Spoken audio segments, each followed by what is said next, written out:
Olá, você já teve aquela sensação que 24 horas por dia é pouco para você concluir todas as tarefas que você tem?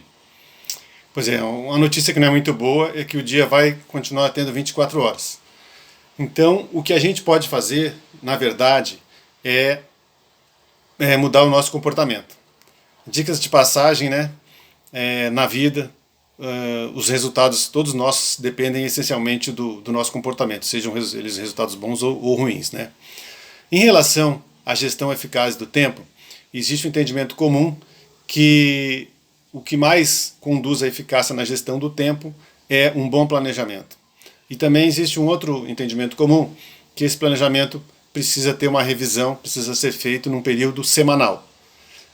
Então, a cada semana se programa a semana seguinte. Uma coisa importante, antes de começar a fazer o planejamento, é saber qual o objetivo, qual o nosso objetivo daquele planejamento. E isso parece tão simples, mas não é tão simples assim.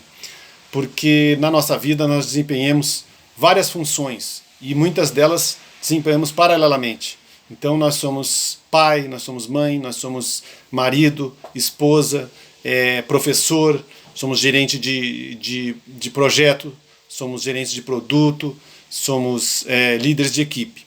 E aí o dia tem que se desdobrar todas essas funções. Então realmente o planejamento é importante, mas saber qual o seu propósito, o que você quer em cada uma dessas funções é importante para você fazer o seu planejamento.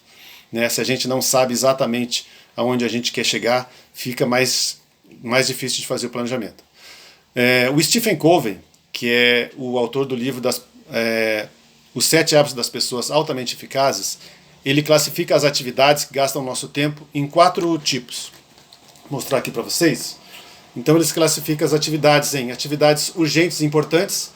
Nesse grupo ele chama de necessidade, é uma necessidade, não tem como você escapar. Ele classifica atividades que são urgentes, atividades que são importantes, mas não são urgentes. Ele coloca no grupo 2 e chama isso de eficácia. Ele coloca também atividades que são urgentes e não são importantes, né? São demandas geralmente do ambiente nos demandando, não são as demandas que têm a ver com o nosso propósito, com o nosso objetivo. São demandas que vêm do ambiente e querem demandar, precisam da gente de alguma forma. Elas são urgentes e não importantes. E ainda tem aquelas atividades que não são nem urgentes e nem importantes, mas por algum motivo a gente faz, né? Às vezes até porque a gente tem facilidade, porque a gente gosta.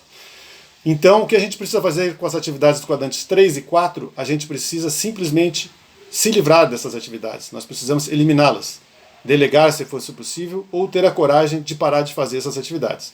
E aí nós vamos nos dedicar às atividades dos quadrantes 1 e 2.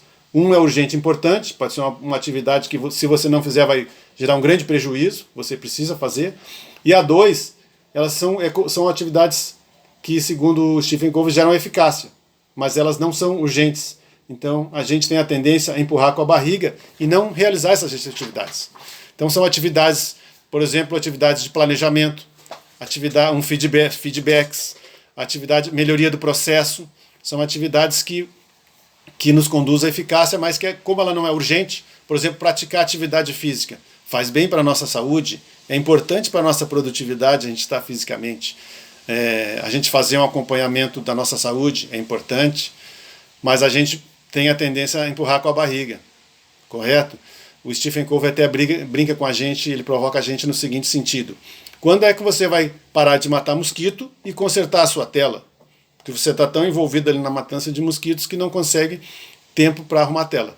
Ao passo que, se você consertasse a sua tela, na semana seguinte, você ia ter um pouco mais de tempo para as atividades, correto? Então é importante saber o seu propósito, fazer o planejamento semanal, distinguir as atividades, eliminar as atividades que não vão conduzir você aonde você quer chegar, como as atividades que não são importantes e às vezes são urgentes e as que não são nenhuma das duas. E além disso, além de escolher as atividades que você vai fazer, é igualmente importante você escolher aquelas que não vai fazer, correto? Uma coisa importante nos dias de hoje também, que a gente tem que ter consciência: nós fazemos a gestão do nosso celular, e não o contrário, não é ele que faz a nossa gestão. Daí vem uma outra ideia, que para a gente usar bem o tempo, a gente tem que ser um pouco proativo nessa questão de gerir o tempo, e não reativo, né? vão chegando as coisas e a gente vai respondendo, e aí não sobra realmente muito tempo. Então a gente precisa isso.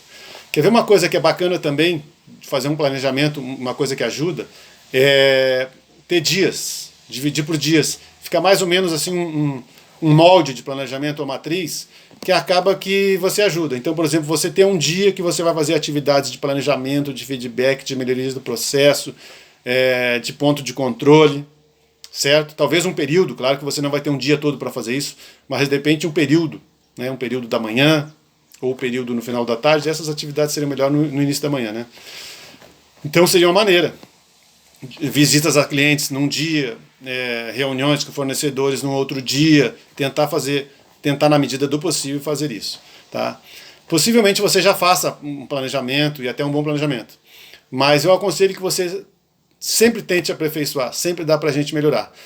É bom utilizar pode utilizar uma ferramenta, um app aí de celular, existem vários, né? O Planner é o que muita gente usa aí, Evernote, Monday, tem vários que você pode utilizar e facilita a sua vida.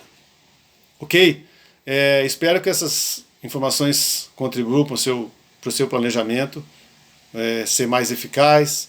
E meu nome é Gilson, sou da Universidade Caixa e estou à disposição caso você queira discutir alguma coisa mais sobre esse assunto. Muito obrigado.